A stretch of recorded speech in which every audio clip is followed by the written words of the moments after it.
idea that you were going to introduce me or anything. So that is great.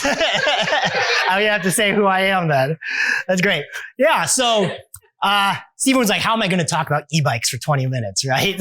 Trust me, I can talk about these for an hour. Okay. Yeah. So my name's Kevin.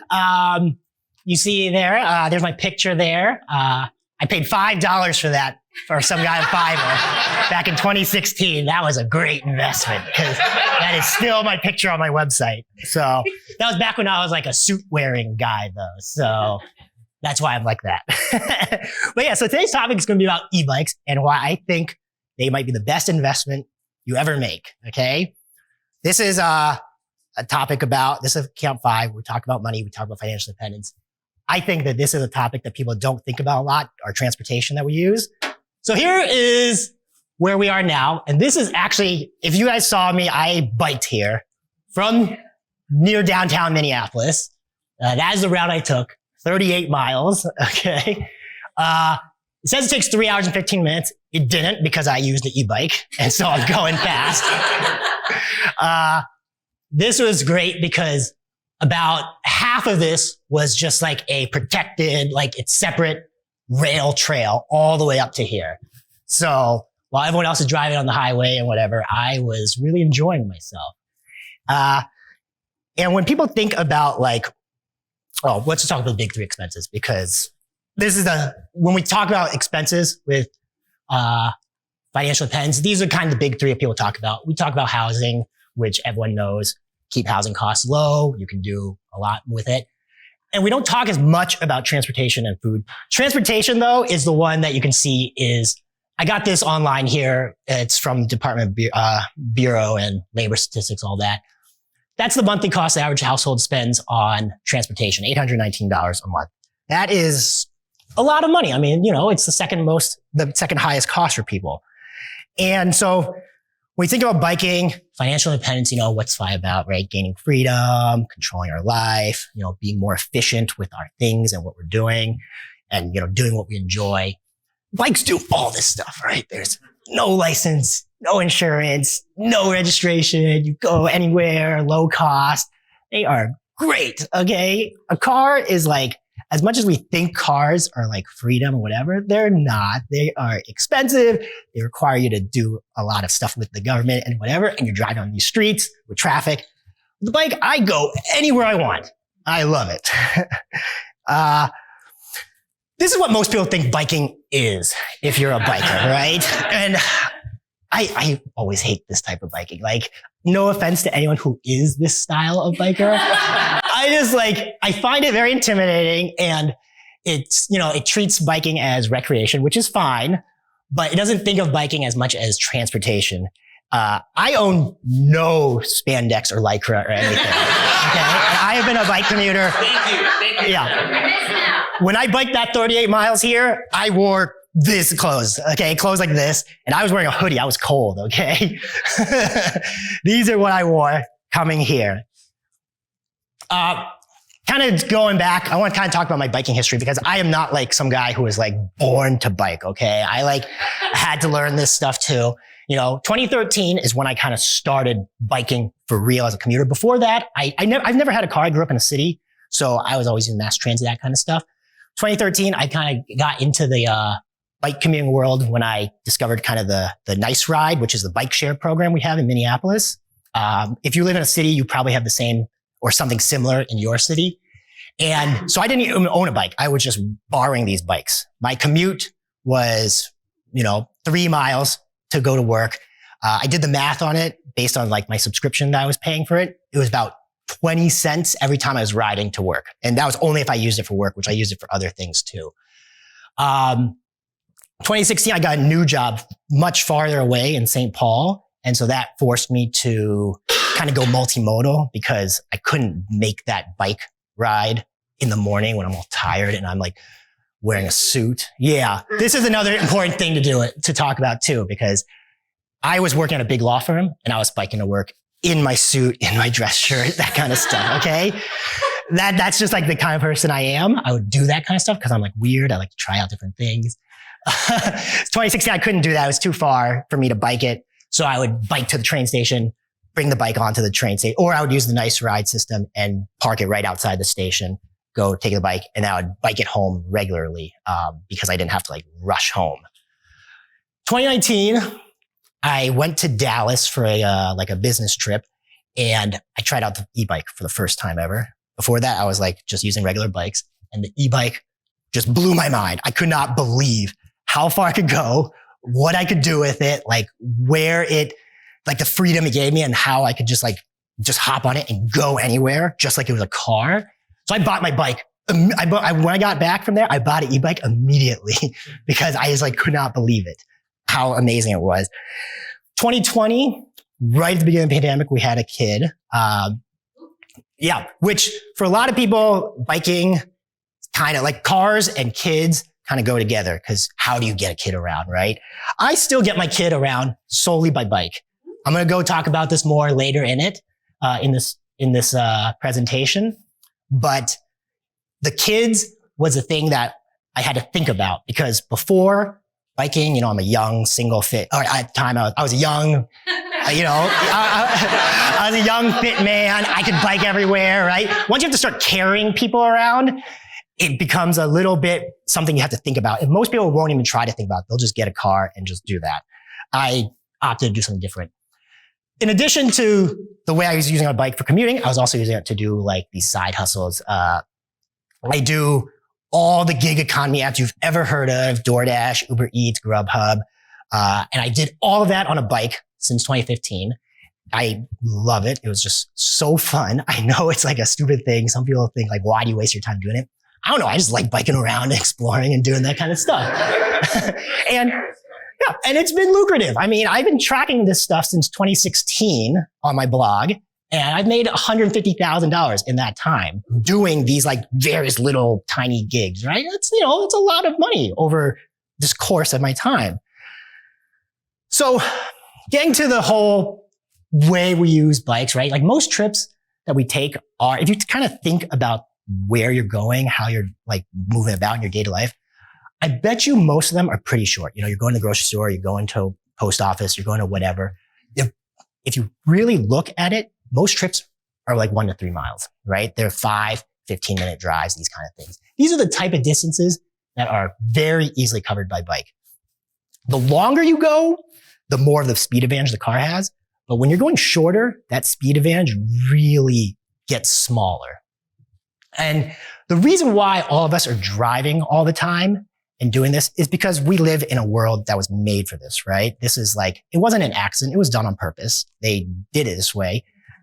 In this country, yeah. Other countries, they did it different. I was in Amsterdam and I was like amazed at the world they created there, right? And so it's not like we were pre-programmed, like this is the way we're doing it. And I think cities are starting to realize this. They're starting to understand that there's only so much space that a huge car can fit. And there's a lot more space on that street that a bike could go on. And just to like kind of understand this is like a map I got online. You input an address and it kind of gives you the distances that you can like travel. And so that small one is the like walk distance. So when I think of how far people will go, usually they'll go about 20 minutes. If in general, they'll walk 20 minutes, they'll bike 20 minutes. That's like a comfortable distance for most people. And so you can see, this is kind of like my 20-minute walk distance on the left side. And you can see that 20-minute bike distance on the right side is like huge. It covers so much space. And I think it's wrong too, because I can get to the other side of the river faster than 20 minutes, even on a regular bike. That's on a regular bike, right? That's on a regular bike. So there is no option there for an e-bike. So, and I think they take this data from taking Google Maps and doing it, which puts you in a regular bike going about 12 miles an hour. So I think that's how they got that distance from. And so when I think about e-bikes as total game changers, because these are the excuses that people have always made, right? With any biking, it's too hot. I don't want to get sweaty. That was the number one excuse, especially if you're working, you can't do that, right? I did it. I would just like go in my suit and stuff and just deal with it. But most people are not going to be like crazy like me. Or the other thing is, fitness. It's that's a fair thing, or you're too tired. It's like, you can't bike if you're not in the shape to do it. And not everyone is made to do that. I get that, right? Like, I happen to be that way, but not everyone was, and it is, and that's fine. Or, it's too far distances on a bike. Yeah. Like, on a regular bike, going 3 miles is fine. If I'm going 5 miles or whatever, I start getting like, this sucks, right? But years ago, back in like 2016, 2017, I wrote this post, yes, you can bike to work, right? And my thesis in that post was basically tough it out, like, stop being a baby, just do it, right? It's not a great thesis because like, whatever, right? I'm not like, who am I to just tell you to just do this, right? But now with the e-bikes, I really think that all these excuses don't apply anymore.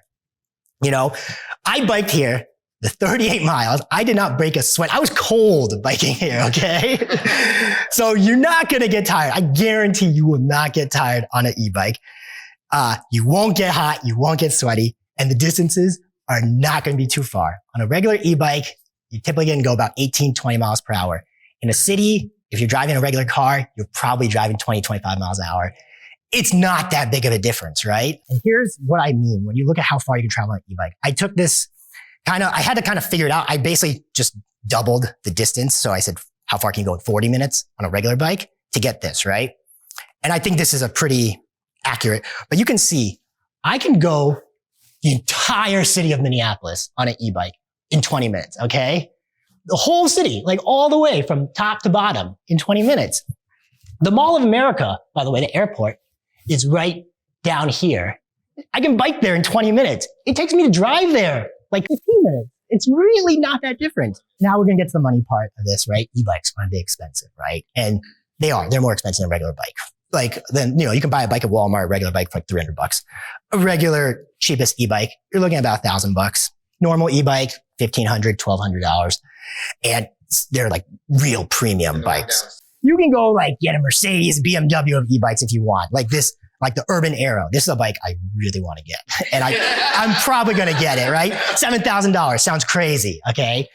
But these prices are not as crazy if you think of them as transport and not as a toy or recreation. Because if you think, and we've all been conditioned, if you buy a car for $10,000, you go, wow, that's a great deal for a car, right? If I could get a bike that costs nothing to operate and I don't have to worry about registration, insurance or anything or maintaining it, for less than that, it's a great deal if you can use it like a car. And we can go here to the car cost. The average yearly car ownership costs, they vary, right? There's all sorts of sources and stuff, but this is like the generally accepted numbers, around $7,000, $10,000. This comes from like AAA and stuff, which is like a car place. And you can kind of see the things that make up these car costs. Your people with car payments. I'm sure no one here has car payments, but like most people do. Yeah. Okay. Yeah. Most people do have car payments in the US, gas, maintenance, insurance, registration, depreciation of the car. All these are costs, and the vast majority of us underestimate it. If you think about how much your car costs, there's no way you think it costs $500, $600, $700 a month to have your car. There's no way any of us think that, because all we see is, the gas that we buy, and that, which I guess has been really expensive lately. I don't know because I never fill up on gas. So. But most of the costs of the car are hidden or like they're one time. And so we don't notice them, but they're expensive. And then you have the external costs of the cars, which is borne by everyone, right? You have deaths, which is a lot every year. You have pollution. You have the roads that you have to maintain and build, and that costs money. You have reduced health when we're in our cars, and inefficient land use, parking, all that. This is terrible use of space most of the time, especially on-street parking, which that's a whole nother thing. There's a guy in UCLA, economist, who wrote a book called The High Cost of Free Parking. If you ever want to understand just how expensive parking is for like everyone, just because of how inefficient that land use is. So meanwhile, we're looking at the e-bike costs, which are minimal, a few $100s a year. I do a tune-up every year. It's like $120, $150. Flat tires, these are like nothing. You could do it yourself. I don't, because I hate like, I'm not like a handy person, and I am terrible at doing all that stuff. The replacement parts, this is the great thing about bikes in general, and even e-bikes, is that everything, for the most part, can be replaced on it for relatively cheap, which is much more different than a car, which everything's just so expensive. I just had my catalytic converter stolen on our Prius that we own. We own one car. Super annoying. That car's been out for a month now because they can't find like a replacement one. And it's expensive. It would be $3,000 to replace that piece, right? Electricity. People don't understand electricity costs because I don't understand it either. But e-bike battery costs about 7 cents to charge up all the way. So basically nothing. We think of these batteries as like, oh, they must be expensive because they're moving a bike. But a bike is very lightweight. The battery is just moving the person mainly. If you think about like an electric car, the battery has to be huge because what's it moving? It's moving like a person and then like a 2-ton car. So you're really moving the car, not the person. But battery costs very low for electricity on an e-bike. And so when we think about this just in terms of like a money perspective, right? And these are big numbers and you can do what you want with them. I'm just trying to make a point here, right? If it's $7,000 to $10,000 a year to operate a car, this is the portfolio you're going to need. You're going to need $175K. If we're using the 4% rule to pay for this car, right? You're going to need potentially $250,000 in the portfolio just to have that car. Opportunity costs, obviously everything has an opportunity cost, but when you think about that, if you could take that money, put it aside, invest it over 30 years, this is what it could become, right? And you can adjust the numbers however you want for however long time period you want. But these are big numbers that we have to think about, but we don't see them when we're using the car. Lifetime costs. This came from a study I just saw that came out this year from Germany. So their lifetime costs are actually lower because Germans drive less, actually. But the lifetime cost of a car, and if you do the math on it, it basically is like if you're spending $8,000 a year on a car for 50 years, which, 20 to 70, yeah, that makes sense. You're paying this much, and society is paying a lot of it. A third of it is society, which means the pollution, the parking, the whatever. This is all of us are paying for this over the cost of that car. That's expensive for a car. That's how much it costs you for your whole life to have this car, all this money. $15 e-bike, meanwhile. I look at that and I'm just like, wow, that's like a pretty big difference in what you could have. So we're getting to the practical parts of it because like, if you aren't familiar with how these bikes work or what you can do, how will you use it? Like, how could you really use it like a car, right? And I'm saying majority of normal uses, you can use it. Yes, everyone here can think of something that they need to use the car for, right? But I'm saying the vast majority of the time that we need to get somewhere or do something, we can use an e-bike to do it. I commute with my e-bike. I do like Costco runs on e-bike. My Costco membership is free, by the way, because of my Uber Eats deliveries. If you did enough deliveries in a month, they gave you a free Costco membership. So I was like hustling because I really wanted a Costco membership. Which I was doing on e-bike. So I was making money, getting my Costco membership, getting outside. Yeah, that's it. But yeah, and doctor's appointments, this is just a thing I like to point out. Like my wife is 7 months pregnant and we're due in November. Is that right? 7 months? We're due in November and she's still e-biking to her doctor's appointments, right? She wouldn't bike it normally, like if she was doing it. It's 5 miles probably to get to the doctor's office. She would not be biking that on a regular bike at this point right now. But on the e-bike, it's like nothing. Suburbs. Yeah, I have a whole thing about suburbs and the way they're designed or whatever. But the one thing I've always thought is that e-bikes are really good for suburbs when you kind of think about it. It'd be better if some suburbs could use their space to like make more bike friendly infrastructure, especially since they have that space already. You look at a lot of like streets in the suburbs and there's like a lot of room that you could do something with. But a lot of the biking in the burbs has always been kind of unpleasant. You're like, on some big road or whatever. But the e-bikes really like make these distances so much shorter, 5 minutes, 15 minutes, and you can do it with the e-bike. And most distances, when you think about, if you live in the suburbs and you think about where you go in the suburbs and where you're driving to, like where's the grocery store, whatever, I bet you they're within 2-3 miles of your house if you really like look and catalog where you're going. I know I've done this and I didn't put it in the slide, but I've like taken a random house in like on the Google Maps in the burbs and just looked at like, where's the grocery store? And it's always like 3 miles, 2 miles. It's like there. You wouldn't walk there, but you would drive it because it's too far away to walk. And like, why would you? And you wouldn't bike it because it sucks to bike that. The e-bike, you just kind of get through that, just go. So the secret to the e-bikes and making them like a car replacement is figuring out how to carry things. This is the big thing because most people think of the bikes as that little, you bend over and whatever, and there's no room for anything. But you can really turn these bikes into like cargo machines if you like put things on it. You put the baskets, you put the bike racks, the bags, trailers to hook it up to, seats, which is like you can put seats for adults and you can put seats for kids on them. So racks and baskets. This is a picture I took. This is my bike outside right now. And this is the picture I took right before I came here. On my way here, I stopped by Panera Bread to get myself a coffee and a croissant. And you can see I've got myself, this is all my stuff for the weekend. It's right here. It's like I got my rear basket, which I can take it off when I want. I've got my front basket. All my stuff goes there. I don't have to hold anything. It's great. Like you can fit, and the front basket is big enough. You could easily put a suitcase on that. Like not a huge suitcase, a carry-on suitcase would definitely fit in that. Not a problem.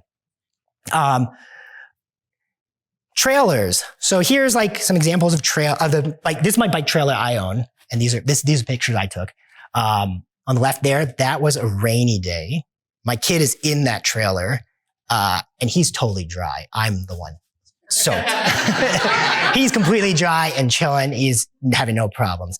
On the right there, that was a grocery run I did. This was during COVID time, so I placed it online, which is why normally I'm an environmental guy, normally would be using my own bags. But when you order it online, they put it in a bag for you. But I'm like in the parking space. I had them bring it out to me and put it in my trailer for me, just like it was a car. And I can do a whole Costco run if I wanted to on that too. That's how I do my Costco runs, is with this trailer. So it can hold kids, it can hold cargo. That's great. Some more stuff. On the right there, that's my dog. Before I came here, so I actually hooked the trailer up and I left it at my sister-in-law's house because I had to drop my dog off because I needed someone to take care of my dog. And I put my dog in the trailer. She doesn't like it, okay? She's not a huge fan of the trailer, but she can go in it and she's fine. It's a 20-minute bike ride. She's fine. She can handle it.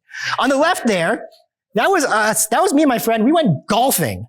And he has this trailer here that like seems like it's made for golf clubs. It's not supposed to be for golf clubs, but you can definitely use it for that. He put it right on there. He's on an e-bike also, and we just biked to the golf course. I've got my clubs in my trailer, the one on the right, and he's got his on this, which is awesome. We're probably the first people ever to bike to the golf course, I bet. Because there was nowhere to put the bikes. We had to lock them up to like a bench. There was no parking area. Okay, kids, this is the part. Right. This is the part that we had to think about when we had kids, right? And so on the left there, that's our family there. And I would never be as happy taking pictures like in a car. I was like sitting in my car with my kid, right? And you can see there he is on the right there. So that's the seat there. It goes on the back there.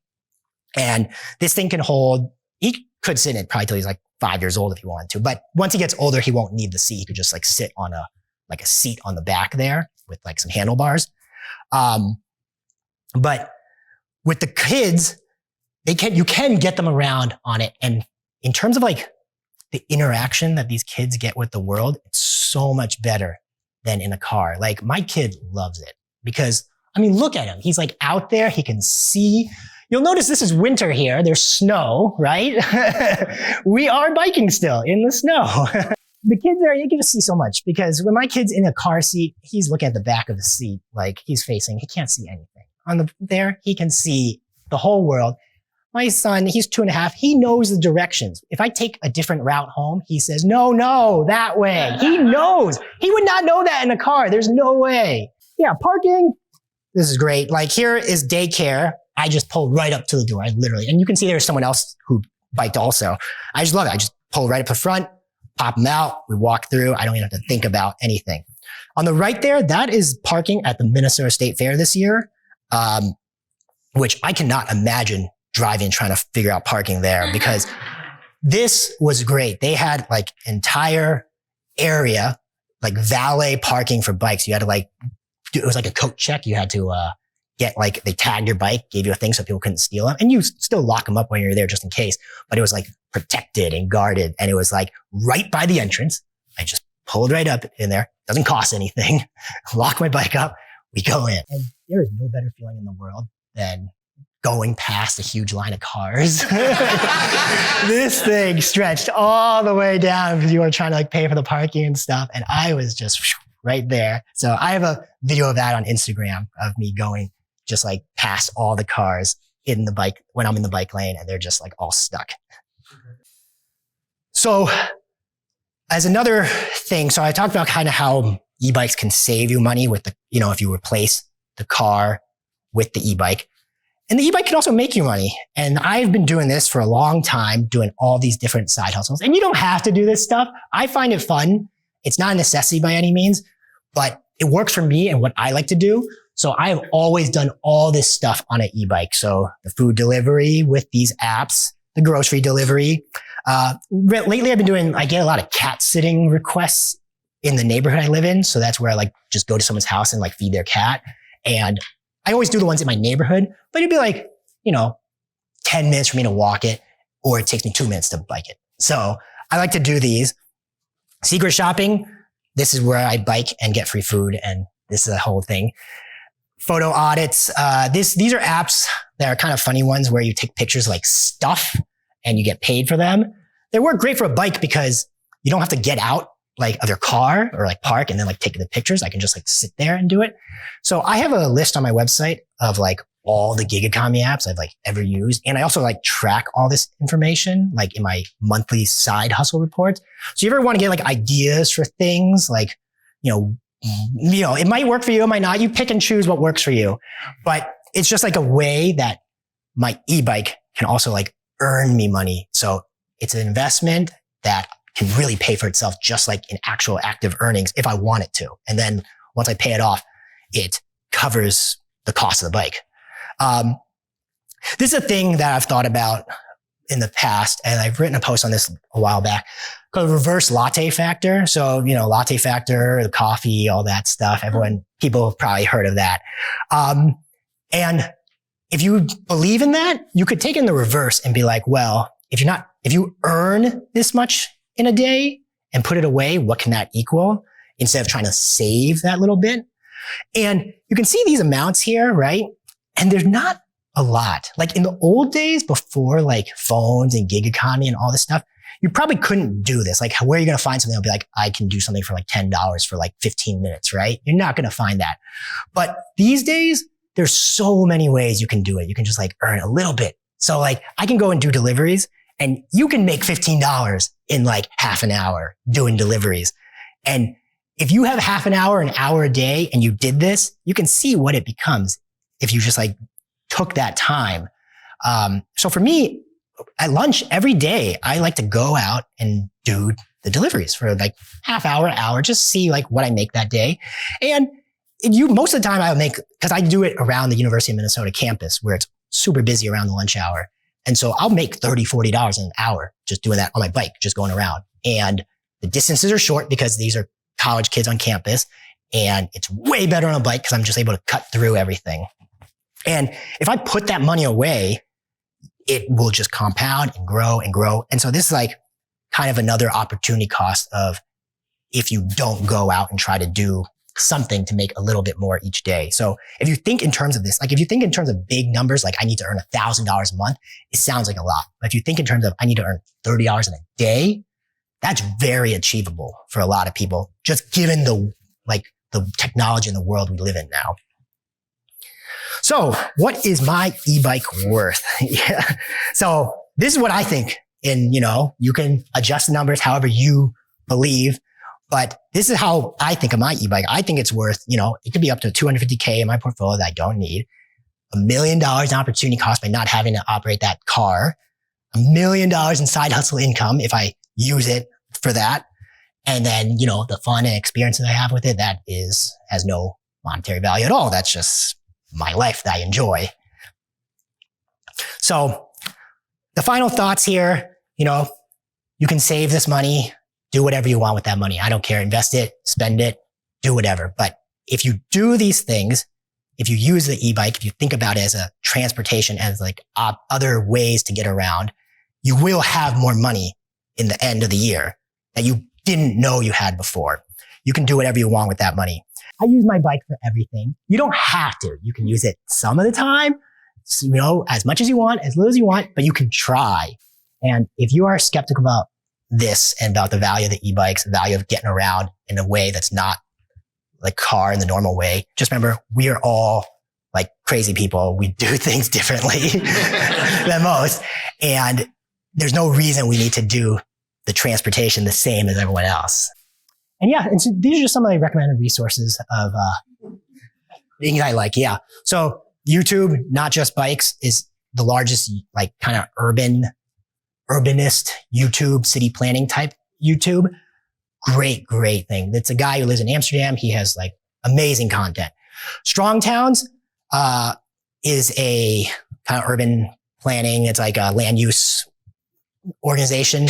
They're actually based in the guy's from Brainerd, Minnesota. And he is very big on like, we need to like remake our cities to make them better, not just like to make them wealthier by using the land better. This subreddit, there's no kids here. So, the fuck car subreddit is very funny. And it's huge. It's like 800,000 people in it.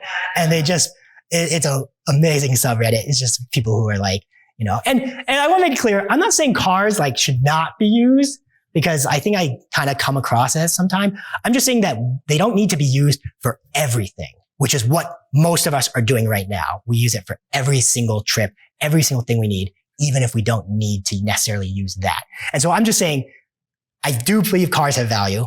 They are useful, but I think that most of us can replace a lot of the trips we're doing with bikes, e-bikes, etc. And then these are just some posts I've written in the past. If you're ever curious about it, about e-bikes, I had a thing about gas prices and whatever. And then kind of the ultimate mustachian side hustle was delivering food. Mr. Money Mustache loves bikes and stuff. And I remember he did a post once about driving for Uber. And I was like, why would he do that and not go and deliver food on a bike? I was just like, this is like the way he should have been doing it. Like he's like driving around a car. Cause I was like looking at it, I was like, if you want to like make the world like more efficient and whatever, and you want to like have it, less pollution and whatever, if you are delivering food on a bike, like that food's getting delivered by someone. It's either going to be someone in a car, someone in a bike. So to me, it made more sense to do that rather than Uber, because why would I want to do that? Like sit in a car for hours. I would not want to do that. So yeah, so that's it. That's my presentation.